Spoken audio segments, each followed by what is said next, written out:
Halo guys, apa kabar semuanya? Semoga dalam keadaan sehat. Kembali lagi di channel gue, Wita Taufik.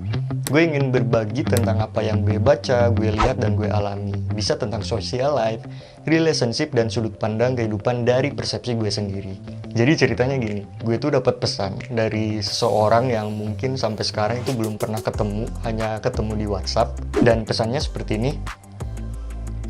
Aupik, kira-kira buku apa yang recommended untuk dibaca? Dan gue langsung cari di sini, gue foto, dikirim ke dia, dan menariknya, ternyata ini gue punya buku yang sama sekali belum dibuka. Ini masih ada plastiknya. Kayaknya ini belum pernah gue baca.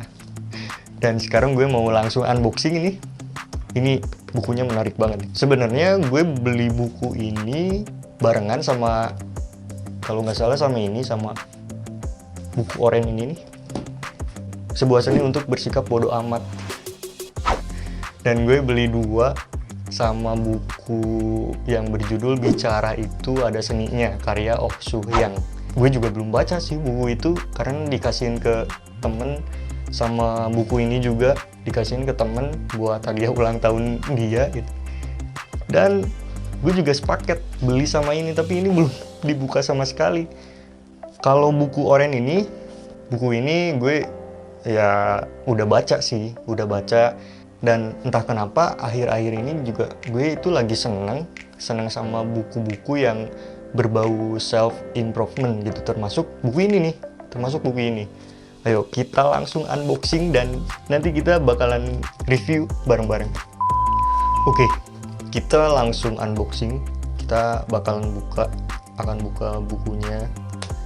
Pertama ini buka plastiknya, aduh susah ya. Masih disegel nih. Masih ada harganya 88.000, diskon 15%. Jadi berapa tuh? Hitung sendiri aja. Susah. Oke, kita buka plastiknya.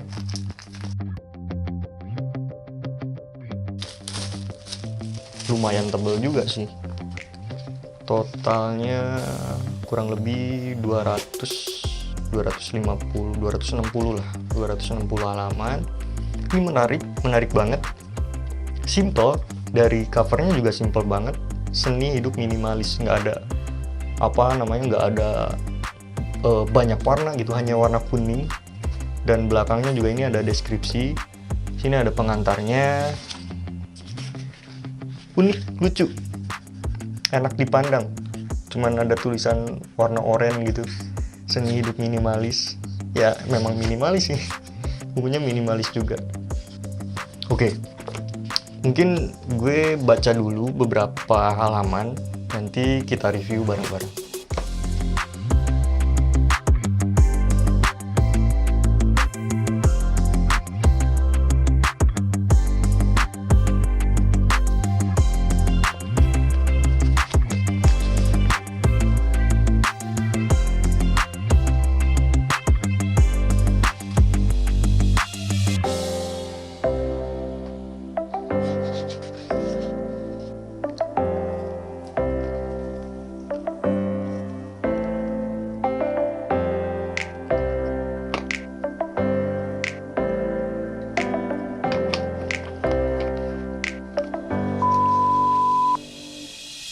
Nah, setelah kurang lebih beberapa menit, gue ini udah coba baca, dan walaupun sekilas beberapa halaman, tapi gue mencoba untuk merangkum intisari dari buku kuning ini.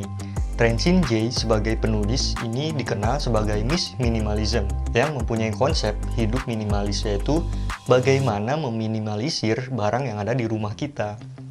Banyak barang-barang yang sebetulnya itu gak kita butuhkan, tapi kita beli barang tersebut gitu, karena ya pada dasarnya itu manusia punya rasa ingin memiliki. Nah, kalau teman-teman lihat, ini kamar ini sebenarnya sangat sempit dan cuman ada meja dan tempat tidur gitu. Nggak ada lemari pakaiannya itu justru di luar. Banyak juga ini barang-barang yang nggak terekspos sama kamera, yang mungkin berantakan banget. Gue juga setelah ini mungkin mau beres-beres. Setelah baca buku ini mungkin gue mau beres-beres dan bakalan gue rapihin. Nah, buku ini terbagi menjadi 4 part. Di video ini juga gue harus bahas dulu tentang part pertama. Di part pertama ini membahas tentang pola pikir hidup minimalis, yaitu bagaimana kita membangun mindset tentang kegunaan sebuah barang. Nah, Jay di sini mengklasifikasikan barang menjadi beberapa bagian. Ada barang fungsional, barang dekoratif, dan barang emosional. Pertama, barang fungsional, yaitu barang yang memang punya fungsi dipakai sehari-hari gitu. Misalnya baju, terus kunci motor, terus apalagi tumbler misalkan, dan kacamata. Itu adalah barang yang mempunyai fungsi untuk dipakai sehari-hari. Dan yang kedua, itu adalah barang dekoratif. Barang dekoratif ini contohnya bisa vas bunga, terus aksesoris dinding, terus frame, itu termasuk barang dekoratif. Dan yang ketiga itu barang emosional. Barang emosional itu barang yang punya kenangan tersendiri. Contohnya kalau di sini ini misalkan ini plakat. Nah, plakat ini barang yang mempunyai kenangan tersendiri gitu. Frame misalkan, foto itu adalah barang emosional. Termasuk ini nih. Mungkin teman-teman kuliah gue itu udah tahu sama cincin yang selalu gue pakai ini. Ini nggak tahu kenapa cincin ini juga punya memorable tersendiri. Padahal ini nggak dikasih sama siapa-siapa, nggak tahu juga, nggak tahu deh. Nah, setelah mengenal kegunaan barang, di situ kita bisa memilah mana yang masih bisa diperlukan dan mana yang harus dibuang atau dikasihin. Mungkin gue juga habis bikin video ini bakalan beres-beres barang, mengklasifikasikan barang yang udah nggak kepake atau yang masih dipakai. Pola pikir kedua, Anda bukan barang Anda. Artinya barang itu tuh nggak mencerminkan diri kita. Justru kerjaan merek-merek atau brand yang mempresentasikan diri kita melalui iklan dan mengajak konsumen untuk membeli brand tersebut. Pola pikir ketiga, itu sedikit barang sama dengan sedikit stres. Jadi sedikit barang itu akan membuat kita bahagia dan bebas. Bukan berarti semakin kita banyak uang, kita bisa beli semua barang yang diinginkan. Akan membuat bahagia? Ya, mungkin kebahagiaannya cuma sesaat. Ya, setelah itu stres, barangnya mau diapain atau barangnya ini mau ditaruh di mana gitu.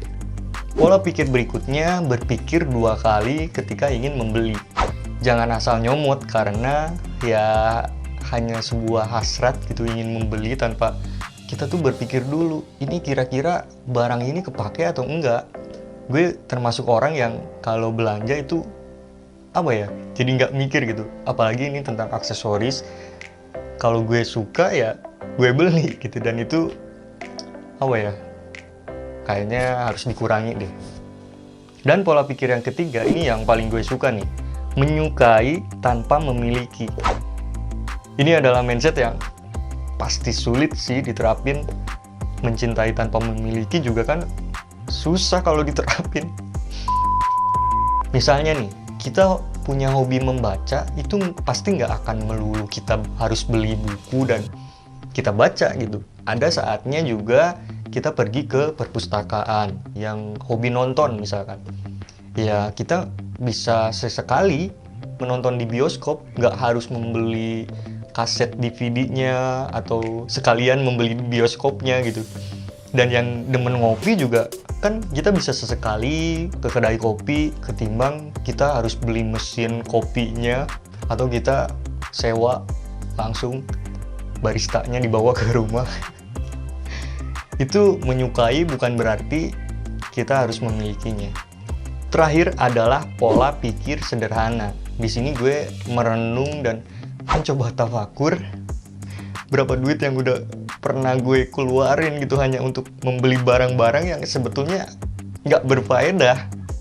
Gue tuh suka ngumpulin struk-struk belanjaan dari minimarket yang kalau ditotalin itu berapa coba cuy? Itu berapa? Belum lagi struk belanjaan baju. Astagfirullah, maafkan aku ya Allah. Nah, gue baru sampai pada bagian pola pikir hidup minimalis. Mungkin di video berikutnya gue bakalan bahas lebih detail. Sebenarnya ada 3 bagian lagi itu tentang metode streamline, mengajak untuk menata setiap ruangan, dan yang terakhir itu melihat bagaimana konsep minimalis ini membuat kita lebih ramah lingkungan, sehingga mampu melestarikan bumi untuk generasi berikutnya. Terima kasih guys sudah menonton video ini. Doakan gue untuk bisa tetap menjaga gaya hidup minimalis. Ayo, kita bareng-bareng memawaskan diri, rapihkan segala apa yang menjadi kendala hidup, dan selamat hidup dengan memberikan manfaat kepada kehidupan itu sendiri.